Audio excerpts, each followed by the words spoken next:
On this Thursday night, Swift windfall. How Toronto is reaping the benefits of musical and economic powerhouse Taylor Swift. That money doesn't stop working just because they get on a plane and go home again.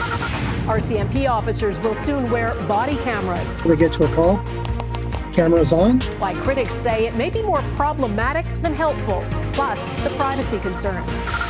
Controversial choice, the fears around Donald Trump making a prominent vaccine skeptic his health secretary. And no kidding, why The Onion, a site all about satire, bought InfoWars, which only spreads conspiracy theories.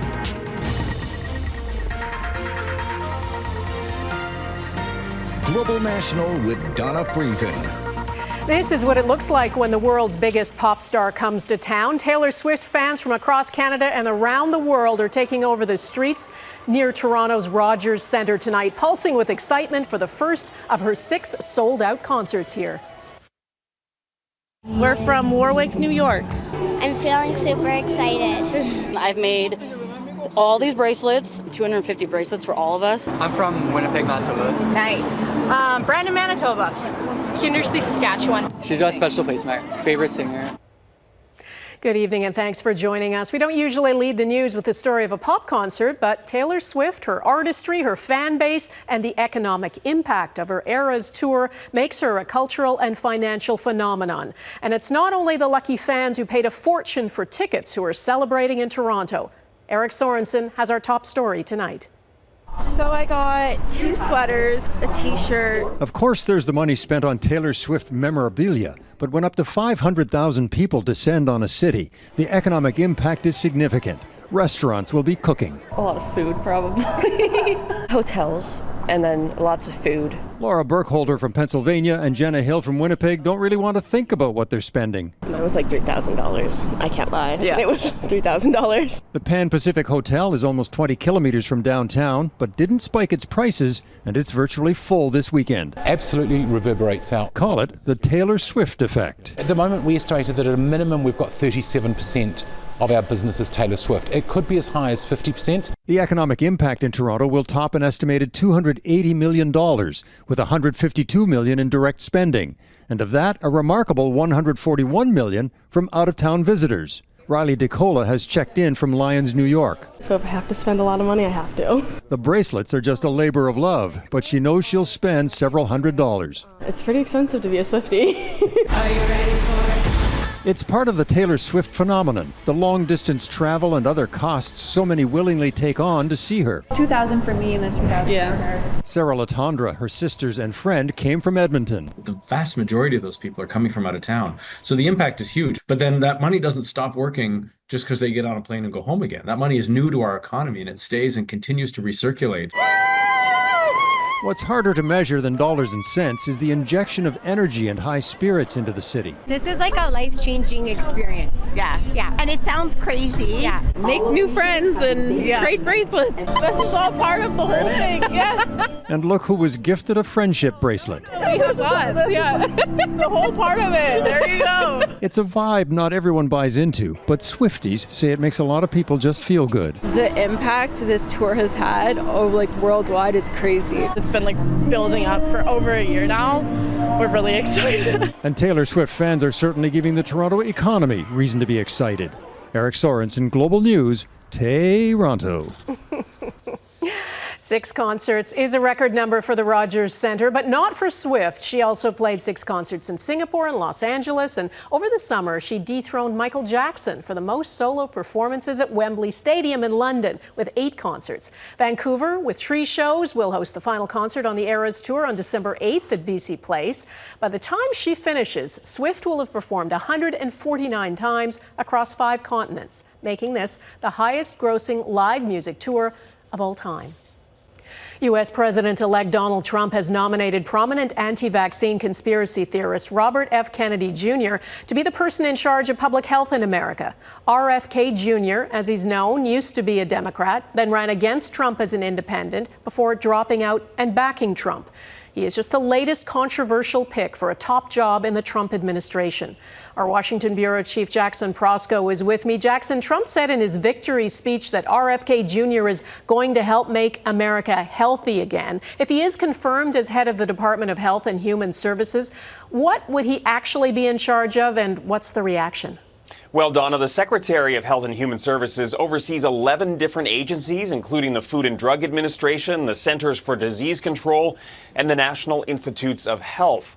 Now, Kennedy is a highly controversial pick here because of his well-documented history of spreading conspiracy theories. And let's run through some of them. He has falsely claimed that vaccines cause autism, that antidepressants are to blame for school shootings, that chemicals are making children transgender, and on that list goes. And the thing is that Kennedy is not the only controversial nominee put forward by Trump. Here in Washington, there's another fight brewing over his choice for Attorney General. Weeks before he moves into the White House, Donald Trump has made clear he plans to keep one major promise: revenge. Based on what they've done, I would have every right to go after them. Nominating Matt Gaetz as Attorney General is part of Trump's plan to use the wheels of government to go after his enemies and potentially gut the agencies that once prosecuted his conduct. Maybe I should serve as Attorney General of the United States. If necessary, I'd fire every little kicker at the J. Edgar Hoover building. But Gaetz isn't going over well with the senators who need to confirm him. Not just because of his inexperience, but because he's embroiled in allegations of drug use and sexual misconduct with minors, previously investigated by the agency he's now supposed to lead. I just think it's silly. I can name between 5 and 10 Republicans who are seriously considering voting against this nomination. Things got worse after Gaetz suddenly resigned his seat just 2 days before lawmakers were set to release a damaging ethics report. This information could be relevant to the question of Mr. Gaetz' confirmation. Even if not Gaetz, Trump has made crystal clear his expectations for the next Attorney General, a job he considers among the most important in his cabinet, rattling nerves inside the Justice Department, where staff are used to changing administrations, but also working within the bounds of the law. I think people are thinking about how they could find a rewarding way to continue to protect and serve the American people, while at the same time preserving the essential part of the department. Trump's nominees for Director of National Intelligence and Defense Secretary are also highly controversial. Add Kennedy into that mix, and you get the impression that Trump is simply trying to shock and overwhelm the system, and more controversial picks are still all but assured. Donna? Jackson Proskow in Washington. Thanks, Jackson. The RCMP is preparing to roll out a new initiative starting next week. Thousands of RCMP officers across the country will be wearing body cameras. The plan was first announced by the Prime Minister in 2020 to address concerns about systemic racism and police transparency. Neetu Garcha explains what's planned and why there's skepticism about it. Thousands of RCMP officers across the country are set to start wearing these body cameras as part of a sweeping initiative. The RCMP plans to outfit roughly 1,000 frontline officers each month. The goal is to have 90% of officers equipped by the end of 2025, with a full national rollout expected within 18 months. It marks a major shift in policing and how Canadians interact with the national force. In BC, the Delta Police Department was the province's first to deploy the cameras nearly 4 years ago. How many of your officers are using them?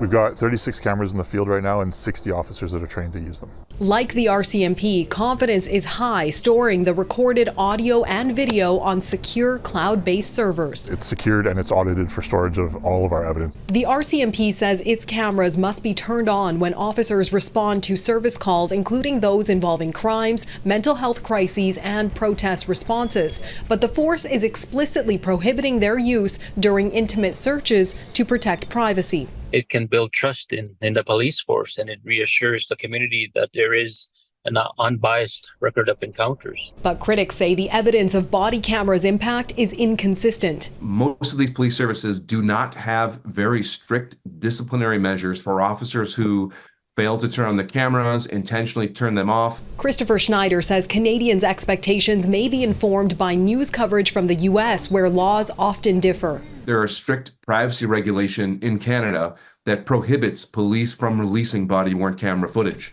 The RCMP says its cameras will not use facial recognition technology and say members of the public will be able to view video at detachments under supervision. The federal government committed in 2020 to equipping up to 15,000 officers with the cameras, which will be replaced every 2.5 years, committing nearly $240 million with a promise of improving police accountability and fostering better relationships with the public. Neetu Garcha, Global News, Delta, BC. In Ontario, Peel Regional Police released body cam footage of an incident involving one of its officers during a violent protest at a Brampton Hindu temple last week. The video appears to show the officer confronting a man holding what looks like a wooden club. Police say the officer was attempting to disarm the man. This was a compromising and volatile situation for our officers. Following an investigation, the officer was found to be acting within the lawful execution of his duties. Eyewitness video has shown protesters using flagpoles and sticks as weapons. Several people have been arrested and charged. The demonstration was in support of the Sikh Khalistan separatist movement and against Indian officials visiting the temple. Prime Minister Justin Trudeau flies to Peru today to take part in an APEC summit. Then he's off to Brazil for the G20. Trudeau has been around long enough that he's one of the few leaders at the meetings who has experience with the first Trump administration. David Akin explains what's on the agenda. Prime Minister Justin Trudeau appeared to make it work with Donald Trump. He avoided a prolonged tariff war, and he signed a new trade deal. That experience makes him a valuable commodity now. At the two summits of world leaders Trudeau will attend over the next week. My guess is that many other countries' leaders are going to be asking Trudeau about how he managed the Trump administration the first time around. Senior Canadian government officials confirmed as much in a background briefing this week, telling reporters, quote, absolutely, Donald Trump's election will change some of the conversations. Canadian officials expect world leaders will focus on Trump's promises, on tariffs, on the war in Ukraine, NATO, and global security. U.S. President Joe Biden will attend both summits, but a representative of the Trump administration will also be there taking notes. For Trudeau, these will be his 10th consecutive APEC and G20 summits. Only China's Xi Jinping has been around both summit tables longer. Some of the first-timers include Mexico's Claudia Sheinbaum, British PM Keir Starmer, and new Japanese PM Shigeru Ishiba, all countries that have typically enjoyed strong relations with Canada. It's important for Canada at this moment to be talking, not just for the Prime Minister to meet the President of Mexico for the first time, but to reconnect with European allies, to reconnect with Japan and South Korea and Australia and others, because we're going to have to work together in the coming years. Trudeau is also expected to use his time over the next week at these two summits to help shape the agenda for the next major global summit. That would be the G7, to be held next summer in Alberta. Justin Trudeau will be the host, and Donald Trump himself is expected to be one of the guests. Donna. Okay, David Akin, thank you. A work stoppage at Canada Post is now just hours away. The union representing postal workers gave 72-hour strike notice on Tuesday. Its members could walk off the job as early as midnight tonight. Canada Post responded by saying it would lock out workers if a deal is not struck by 8 a.m. Eastern Time. The federal labor minister has met with both sides and is calling on them to reach a negotiated agreement. Rail traffic between Montreal and Quebec City has been halted after a freight train derailed this morning. It happened on Montreal's South Shore. 8 CN rail cars went off the track, sparking concerns about a possible chemical spill. Police say one car carrying hydrogen peroxide released fumes, and people who live nearby were asked to stay inside with windows closed as a precaution. An investigation is underway. A surprise protest in New Zealand's parliament. Coming up, the controversial bill some MPs are objecting to.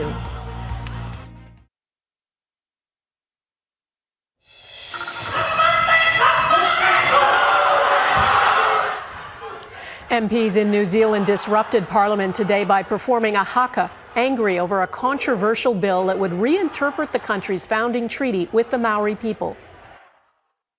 The House is suspended until the ringing of the bells. The gallery is to be cleared Many Maori descendants fear the 184-year-old treaty, which sets the framework for co-governance and upholds Maori rights, is now under threat. South Africa's government says it will not help hundreds of illegal workers inside a closed mine. Some reports suggest there could be up to 4,000 people inside that mine. They're believed to be suffering from a lack of food, water, and other basic necessities after police closed off entrances to transport supplies underground. It's part of an operation to try to force illegal workers to the surface so they can be arrested. Illegal mining is common in South Africa's old gold mining areas.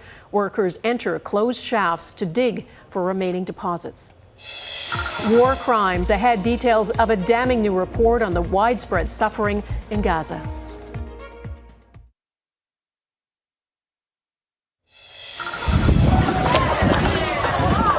This is another destroyed school in Gaza. It was sheltering displaced Palestinians and was hit with the latest round of Israeli airstrikes. Gaza's health ministry says at least 4 people were killed. It's now believed more than 43,000 Palestinians have died in Gaza since the war began. Israel has always maintained its actions in Gaza abide by international law and that it's helping civilians through its evacuation orders. A new report by the group Human Rights Watch, though, is condemning Israel, saying the country's forced displacement of Palestinians makes it guilty of war crimes and crimes against humanity. Redmond Shannon reports. A population displaced. 90% of people in Gaza have been forced from their homes. That is almost 2 million people. A new report from the non-profit group Human Rights Watch says Israel's forcible displacement of Gazans over the past 13 months amounts to war crimes and crimes against humanity.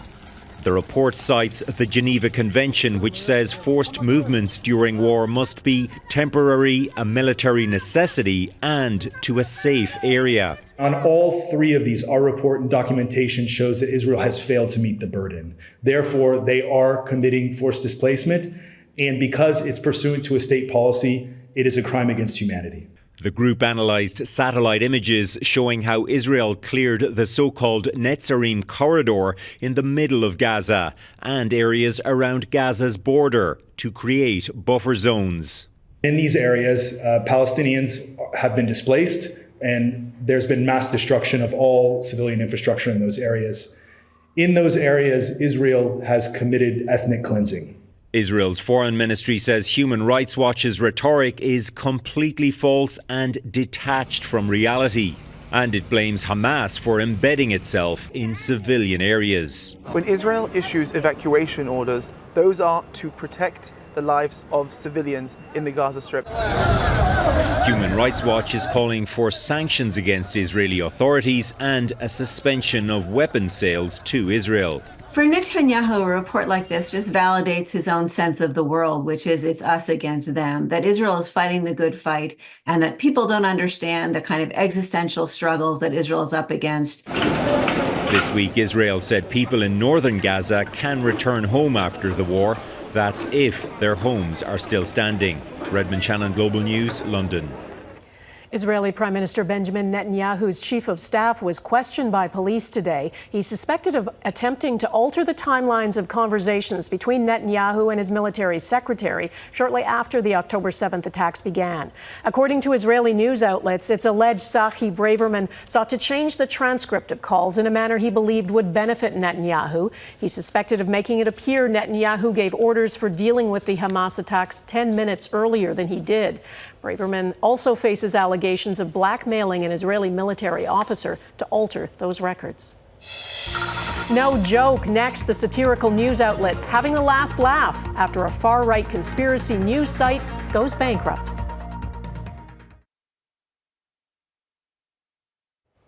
A satirical news company called The Onion is having the last laugh over American conspiracy theorist and far-right activist Alex Jones. His media empire, including his website InfoWars, went bankrupt, and The Onion plans to take it over and spoof conspiracy theorists.